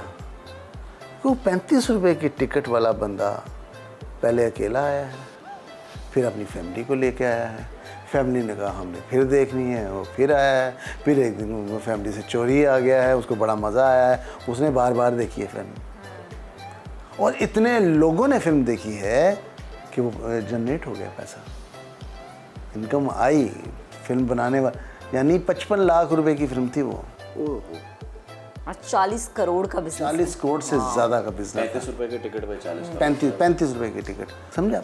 तो अब मेरी अभी गवर्नमेंट लेवल पे बात हो रही थी। मरियम औरंगज़ेब साहबा जो हैं बड़े बहुत एनर्जेटिक हैं और बहुत फिल्म इंडस्ट्री के लिए कुछ करना चाहती हैं। मैंने उनसे अर्ज़ की कि देखें, ये टिकट कम करें, ये मल्टीप्लेक्स वाले टिकट नहीं कम करेंगे। ये बड़े बहाने बनाते हैं जी, हमारा पैसा खर्च हो गया, हमारा इतना, हमारा एसी चलता है जी, हमारी बिजली महंगी है जी, हमारा ये। अरे लोग आएंगे तो आपके पैसे क्यों नहीं आएंगे वापस? लेकिन उनका कुछ और मिजाज है। मैंने उनसे ये कहा कि सिंगल स्क्रीन सिनेमा जो हुआ करते थे, आप उनको रिवाइव करें। जैसे आपने कहा OTT प्लेटफॉर्म्स आ गए हैं इतने सारे, तो उसने भी, आपको लगता है कि उस पर जो कंटेंट आ रहा है उसने भी व्यूअर का जो मिजाज है देखने का, उसको भी अक्सर तब्दील कर दिया? बिल्कुल, OTT जो है वो भी अपर क्लास के लिए है, वो भी उन बच्चों के लिए है जो कॉलेज जा रहे हैं, जो मॉडर्न बच्चे हैं। वो रेडी वाले के लिए नहीं है। रेडी वाले को पता नहीं OTT क्या है, वो कैसे देखते हैं। हमारी मौजूदा जो एक्ट्रेसेस हैं, अगर मैं उनमें से पूछूं कि आपको क्या लगता है कि सबसे बेहतरीन ये सबसे ज़्यादा ऐसी जो कि मेहनत करने वाली हो, आगे जाने वाली हो, या जिसके अंदर आप बहुत ज़्यादा पैशन देखते हो, जिसको वाकई एक्टिंग आती है, कौन है? नहीं, देखें, पैशन तो पहले था बहुत, अभी कम है, लेकिन अच्छी कौन है, बुरी कौन है, ये सारा डिपेंड करता है बच्चे रोल के ऊपर। क्या आप रोल क्या लेके आए हैं? अगर आपके पास अच्छा रोल है और उसमें आप आ गई हैं, तब भी वो अच्छा लगेगा, अच्छी एक्टिंग कर जाएंगी। महबूब आ जाएगी तब भी अच्छा लगेगा, मायरा खान आ जाएगी तब भी अच्छा लगेगा, रेशम आ जाएगी तब भी अच्छा लगेगा, कोई भी आ जाएगा तो वो अच्छा लगेगा। लेकिन कुछ स्किल्ड लोग होते हैं, कुछ ऐसे लोग होते हैं जो आपके रोल, मामूली रोल को भी सजा देते हैं, जिसमें साइमा का नाम आता है, जो एक परफॉर्मर है, तो ये नहीं कि वो मेरी बीवी है तो मैं इसलिए बात कर रहा हूँ, उसने साबित किया है। सही साहब, क्या आप ये समझते हैं कि कहीं हम किसी टाइम लूप में हमारी इंडस्ट्री खो गई, जिसमें बिगिनिंग ऑफ द 2000 जो हुआ उसमें हम कहीं खो गए? देखिए, वहाँ पे एक फॉर्मूला मूवी थी, जैसा कि आपने कहा मासेस के लिए थी, तो मुंबई की सड़कों पे बैठने वाले लोग वो जाते थे वहाँ आइटम नंबर पे सिक्के उछालते थे, वो उनके लिए मूवीज़ बनती थी। अच्छा, अब हुआ ये कि हम सुस्त पड़ गए, और सुस्त पड़ने के बाद अब जहाँ से हमने पिकअप किया है वहाँ से वो 10 साल पहले छोड़ चुके हैं। क्या आपको लगता है कि हमने जो इस वक्त कंटेंट उठाया है वो 10 साल पहले का लैगिंग बिहाइंड वाला उठाया है? नहीं, ऐसी कोई बात नहीं, ये फुसुर्दा बात है, ऐसी कोई बात नहीं है। आज वो भी आज वैसे ही बना रहे हैं, लेकिन उनके पास स्टार्स हैं, सुपरस्टार हैं। जब शाहरुख की फिल्म लगती है तो लाइनें लगती हैं, जब सलमान खान की फिल्म लगती है तो लाइनें लगती हैं, जब आमिर खान की फिल्म लगती है तो लाइनें लगती हैं, जब अक्षय कुमार की फिल्म लगती है तो कम लाइनें लगती हैं, जब किसी और की फिल्म लगती है तो क्या है कि स्टार पुल करते हैं ऑडियंस को। पाकिस्तान में इंडियन फिल्म आई, लोग धड़ाधड़ गए, लेकिन लोग सिर्फ 3 स्टार्स पे गए हैं, शाहरुख, आमिर खान और सलमान खान। जैसे ही उनकी फिल्में आना ख़त्म हुई है, लोगों ने सिनेमा जाना छोड़ दिया। आप क्या कहेंगे आप इसको? तो ये जो कहते हैं ना, ये पुराना काम है या पुरानी बात है, या ये सब फजूल बात है। अच्छा शाह जी, एक चीज़ और, वैसे तो 2 शहरों का बड़ा ये टाकरा रहता है जी, कराची लाहौर, लाहौर कराची, लेकिन फिल्म इंडस्ट्री की जब बात करें तो कहा जाता है कि जी वो फिल्म इंडस्ट्री जो है वो लाहौर से उठ के कराची चली गई। क्या इसमें हकीकत, क्या सच्चाई? देखिए, एक वक्त था कि जब हम दोनों शहर मिलके हिंदुस्तान का मुकाबला करते थे, हम एक इंडस्ट्री थे। मुझे नहीं मालूम कि लॉलीवुड किसने नाम दिया है लाहौर को, ये पाकिस्तान फिल्म इंडस्ट्री है, मैं इसको यूँ लेता हूँ। और अभी कराची में अच्छा, जब 35 पे फिल्म्स बन रही थी तो डिक्लाइन शुरू हो गया था, और जैसे डिजिटल आया तो डिजिटल पे तो काम किया नहीं लाहौर ने, डिजिटल पे काम किया हुआ था कराची ने। चैनल्स पे जो प्रोड्यूसर थे, जो डायरेक्टर थे, उन्होंने डिजिटल पे काम किया हुआ था। फ़ौरन कुछ लोगों ने ऐसा किया कि अपनी सीरियल्स को काट के, उसको शॉर्ट करके 1-2 गाने डाल के समझ लिया कि जी ये फिल्म है। उन्होंने फिल्म रिलीज़ कर दी, फिल्म बना के रिलीज़ कर दी, जो शुरू में लोगों ने कहा जी हम तो ड्रामा देख रहे हैं। तो इस तरह किया। अब चैनल्स जो काम करने वाले हैं वो कराची में है, वो फिल्में प्रोड्यूस कर रहे हैं, तो कराची में करेंगे, लाहौर आके तो नहीं करेंगे। और फिर डिजिटल का एक्सपीरियंस जो है ऑब्वियसली कराची में है, मल्टीप्लेक्सेस कराची में बने हैं, वहाँ के लोग। तो ऑब्वियसली कराची के पास मार्जिन ज़्यादा है प्रोडक्शन का। अब ये आप नहीं कह सकते कि जी लाहौर से उठ के चली गई है तो या लाहौर से ख़त्म हो गई है। तो लाहौर के पास समझें कि मार्जिन कम है या अपॉर्चुनिटीज़ कम है काम करने की, तो ये रीज़न है और कोई रीज़न नहीं है। आज भी टेक्नीशियन लाहौर में बेहतरीन है, जो फिल्म को समझता है कि फिल्म लार्जर देन लाइफ है, उसको कैसे करना है।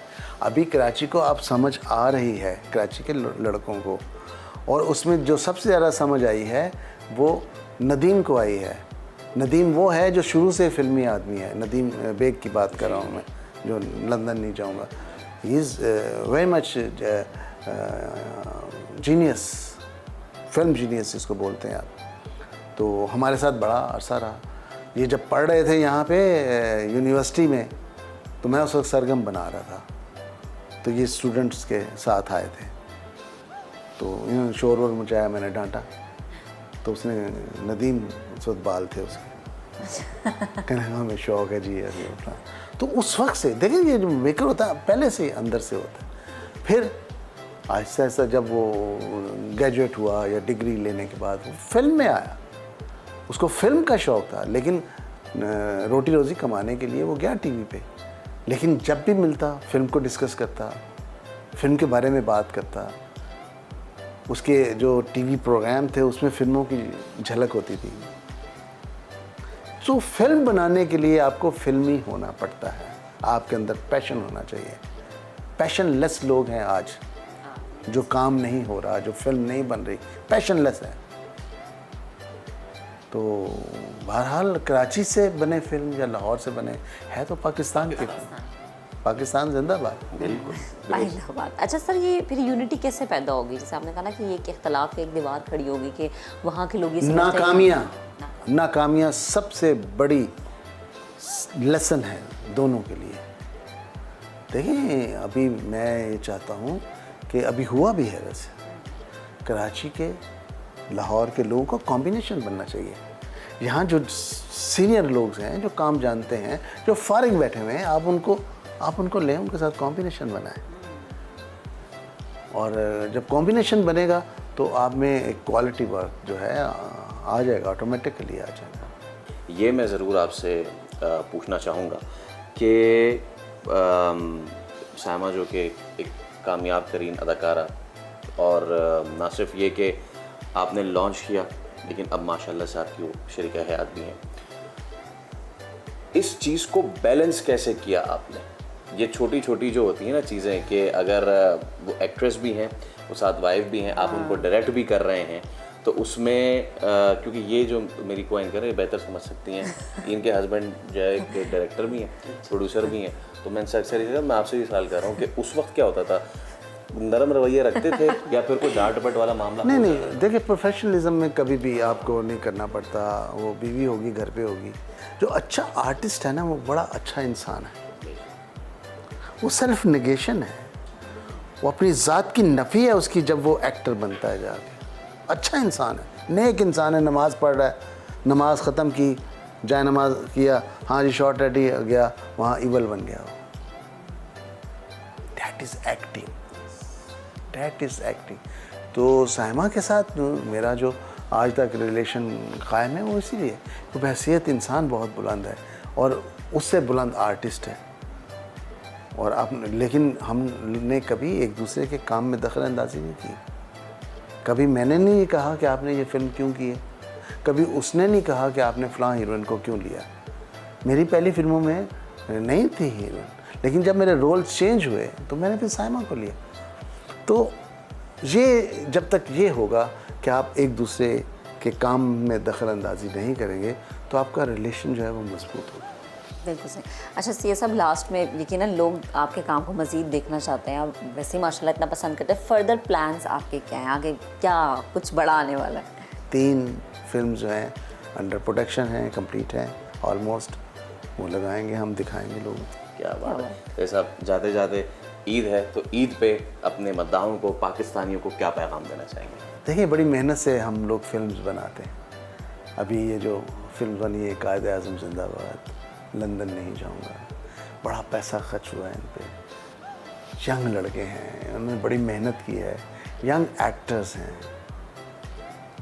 आप फिल्म देखें, फिल्म देखने के बाद फैसला करें कि ये बुरी है या अच्छी है, पहले मत फैसला करें। सही साहब, ये सोशल मीडिया का दौर दौरा है जनाब अली, तो अब इस तेज़ रफ्तार मीडियम जो है उसने हमारी फिल्म इंडस्ट्री को, उसकी मार्केटिंग को, उसकी प्रमोशन को क्या असर डाला है उस पर? देखिए फिल्म एंटरटेनमेंट है ना, और दिन ब दिन ये एंटरटेनमेंट शॉर्ट होती जा रही है। फिल्म भी 1.5 घंटे की आ गई है, और सोशल मीडिया ने एक एंटरटेनमेंट की है 20 सेकंड की। टिकटॉक जी, लोग एंजॉय करते हैं। लेकिन क्या है कि कुछ हमारे यहाँ एजुकेशन का ना होना, उसने उस ऐप को गलत इस्तेमाल किया। दुनिया में बड़ी अच्छी तरह वो इस्तेमाल हुई है, हमारे यहाँ गलत है। आप उसमें अपना टैलेंट दिखा सकते हैं, अपने आप को इंट्रोड्यूस कर सकते हैं। अभी एक वक्त हम जिस दौर की मैं बात कर रहा हूँ 70s की, मैं लड़कियों को देखता था बैग उठाए हुए शाम को एक एक डोर पे जा रही थी डायरेक्टर्स के चांस के लिए। उसमें बहुत सारे बड़े नाम भी थे, मैं नाम नहीं लूँगा उनका, जो जाती थी फिर उनको चांस मिल गया। आज तो आप एक टिकटॉक बनाते हैं, मेरी हीरोइन जो है तेरे बाजद इराकी की जन्नत मिर्ज़ा, वो टिकटॉकर गर्ल है, वो इतनी पॉपुलर है कि किसी फिल्म स्टार से कम नहीं है। तो आप अपने, वो आपके पास मीडियम है कि आप अपने आप को इंट्रोड्यूस कर सकते हैं, लेकिन उसका पॉजिटिव इस्तेमाल करके, जो पॉजिटिविटी नज़र नहीं आती। तो लिहाजा वो एक हिस्सा है वो भी एक एक्टिंग का, फिल्म का एक हिस्सा है। जिस तरफ हम जा रहे हैं तो उसको यूज़ करना चाहिए। ठीक है, ये सब बहुत ही खूबसूरत पैगाम, और इस उम्मीद के साथ कि आप अब अगली बार जो आपसे मुलाकात होगी तो हमारे सेट्स पे इंशाल्लाह ज़रूर होगी। वादा कर रहे हैं आप? अच्छा, बस वादा कर लिया ना? तो आप फिल्म में काम करेंगे दोनों? आप मौका दें, हम फिल्म में भी काम कर लेंगे। एंकर तो कहीं भी मौजूद हो, काम बस को काम मिलना नहीं, चाहिए। डेफिनेटली हम आएंगे, और आपके लिए भी ढेर सारी दुआएं हैं। Thank you so much sir, वक्त देने के लिए, गुफ्तगू करने के लिए। तो बड़ी ईद है, बड़ी ईद पे बड़े बड़े सितारों से आपकी हमने मुलाकात करवाई है। अपना बहुत सा ख्याल रखें। और फैसल क्या करना है? और जहाँ आप खाने खाएं वहाँ मूवी देखने हाँ जरूर जी, जाएं। और खाना थोड़ा कम खाएं, हाथ हुला रखें, अपना पेट समझ के खाएं। चलें जी, हमें दें इजाज़त, अल्लाह हाफ़िज़।